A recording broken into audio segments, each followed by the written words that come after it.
ওকে, তার মানে হচ্ছে কি আমার ইনভেস্টমেন্ট শেয়ার লিখবো। ওকে, এরপর আমরা আসি, আমরা কোথায় আছি এখানে। তাহলে ইনভেস্টমেন্ট শেষ, এরপর হচ্ছে loan and advance. Loan and অ্যাডভান্সের মধ্যে কি কি থাকবে? Loan, cash credit, draft, bill discount. তাহলে আমার প্রশ্নে আসি লোন এন্ড অ্যাডভান্স। আমি কারো কাছ থেকে এই যে loan, cash credit and overdraft, এখানে একসাথেই লেখা আছে লোন এন্ড 2,85,000। লোনও আছে, ক্যাশ ক্রেডিট আছে, ওভারড্রাফট আছে, সবগুলো মিলেই 2,85,000। লোন ক্যাশ এই যে 2,85,000 টাকা। এরপর হচ্ছে কি আর কোন লোন আছে কিনা, এটা হচ্ছে লোন। এরপর নোট পারচেজ, এটাও অ্যান্ড ডিসকাউন্টেড, নোট পারচেজ করছি, এটাও আমার লাইবিলিটি, লোন আর কি, 46,000 টাকা। তার মানে হচ্ছে এটা এই যে নোট পারচেজ অ্যান্ড লোন, 46,000 টাকা লিখলাম, এটা হচ্ছে টোটাল লোন। তার মধ্যে আসো এরপর হচ্ছে ফিক্সড অ্যাসেট, 5 নাম্বার আছে ফিক্সড অ্যাসেট। ফিক্সড অ্যাসেট কি? বিভিন্ন বিল্ডিং টিল্ডিং আছে কিনা আর কি।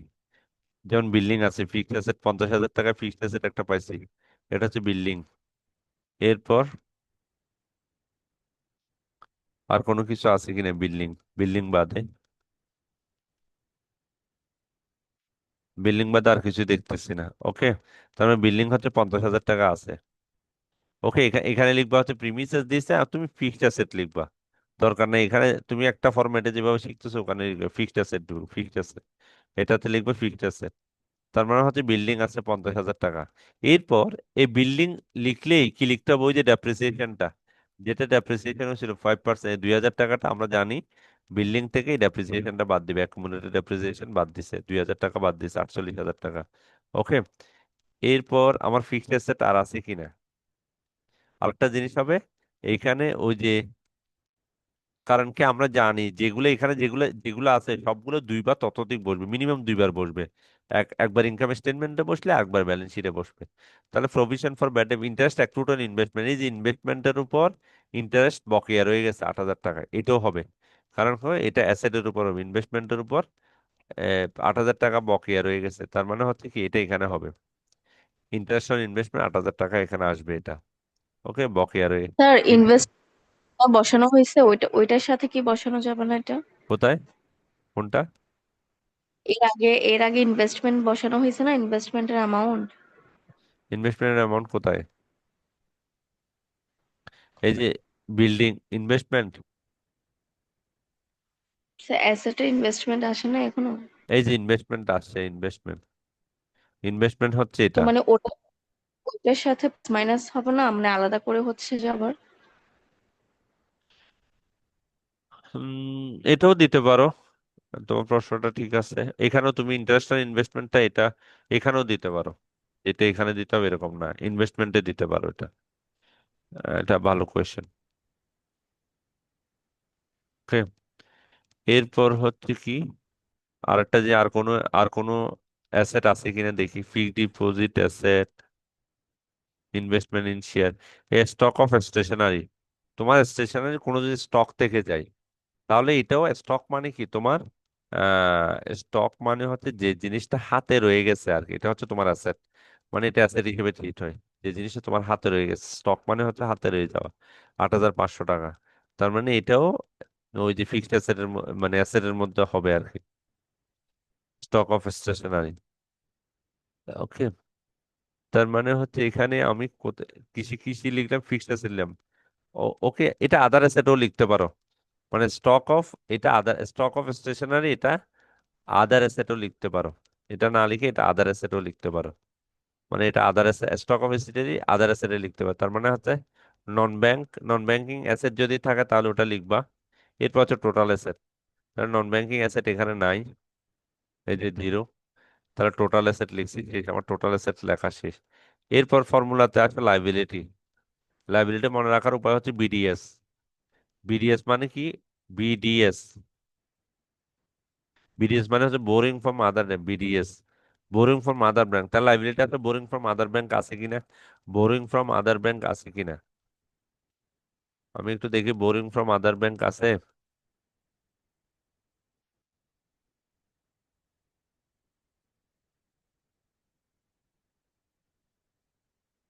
আছে, বোরিং ফ্রম আদার ব্যাংক আছে, অন্য কোনো ব্যাংক থেকে ধার করছে এরকম, বোরিং ফ্রম আদার ফ্রম দেখতেছি না, তার মানে ওই জন্য এটা বোরিং ফ্রম আদার ফ্রেন্ড দিছে কিন্তু ব্ল্যাঙ্ক রাখছে, নাই, কোনো কিছু নাই। এখন আবার ফর্মুলাতে আসে। এরপর হচ্ছে বিডিএস।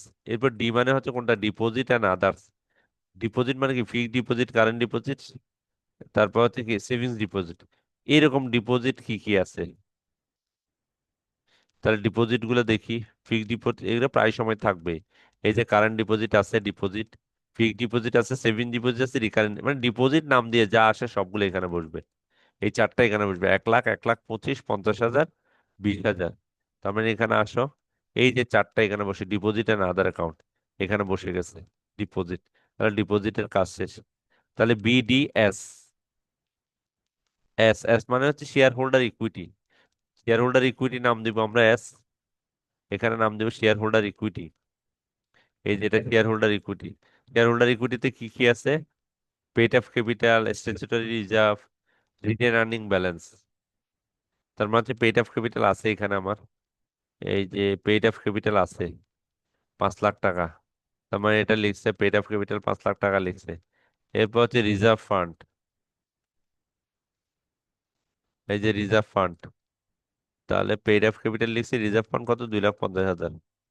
এই যে 2,50,000 রিজার্ভ ফান্ড লিখছি, 2,50,000। ওকে। এরপর স্ট্যাচুটরি রিজার্ভ যেটা আমরা এখানে পাইছি, এই যে এখানে 11,824। কারণ কি, এখানে আমাকে বলেই দিছে যে paid of capital, statutory reserve, return earning balance এগুলো এখানে বসবে। তারপরে return profit to the 43,296।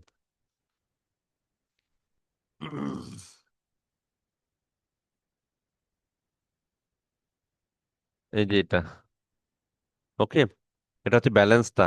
Written earning balance মানে হচ্ছে নেট প্রফিটটা আর কি, নেট প্রফিটটা।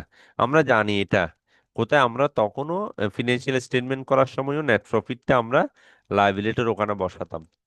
ওকে, লাইবিলিটির ওখানে আমরা বসাতাম প্রফিটটা। নেট প্রফিট মানে হচ্ছে, নেট প্রফিটের এখানে নাম হচ্ছে কি, রিটেন প্রফিট। অথবা এটা নেট প্রফিট, রিটেন আর্নিংও দিতে পারো, অথবা রিটেন প্রফিটও দিতে পারো। কোনটা, রিটেন প্রফিট মানে হচ্ছে কি এই নেট প্রফিটটা, কোথায় আমরা যে নেট প্রফিট এই অঙ্কের মাধ্যমে বের করছি 43,296, এটা এটা কিন্তু আমরা ফিনান্সিয়াল স্টেটমেন্টও লাইবিলিটির ঘরে বসাতাম। নেট প্রফিট, নেট প্রফিট এখানে বসালাম। ওকে। এরপর এখানে কি আদার লাইবিলিটি, এখানে কি লাইবিলিটির মধ্যে এরপর তুমি আদার লাইবিলিটি গুলা লিখতে পারো। আদার লাইবিলিটি গুলো এখানে লিখতে পারো, অথবা এই জায়গায়ও লিখতে পারো। কোনটা, ইন্টারিম ডিভিডেন্ড, এটা দিতে হবে তোমাকে, ইন্টারিম ডিভিডেন্ডটা। ডিভিডেন্ড কত, এই ডিভিডেন্ডটা তোমার জন্য লাইবিলিটি, 20,000 টাকা তুমি ডিভিডেন্ড ডিক্লেয়ার করছো, 4%। আর ডিভিডেন্ড পেইড আছে কত,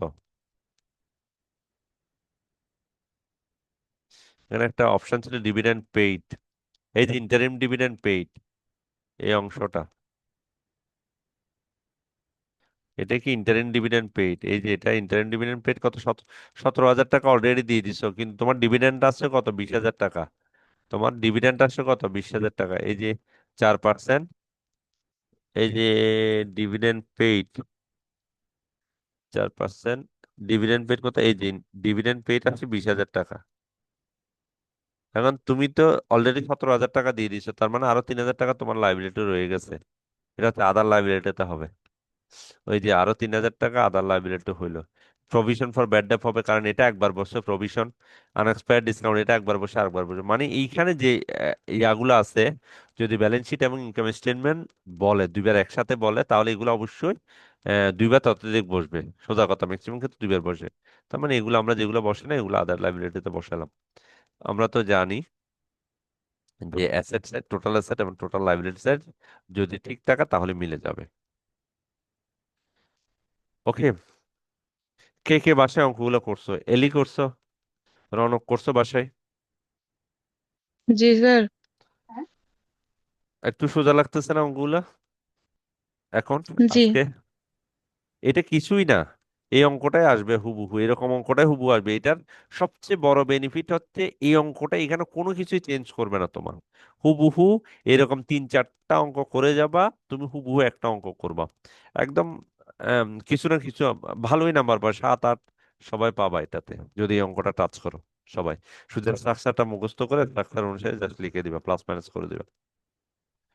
এই অঙ্কটা সবাই করার চেষ্টা করবে, জাস্ট স্ট্রাকচারটা মুখস্থ করবা, 2-3 বার লিখলে, এরপর অঙ্কগুলো যদি 2-1 বার করো দেখবে যে স্ট্রাকচার তোমার নিজেরই মুখস্থ হয়ে গেছে। Thank you.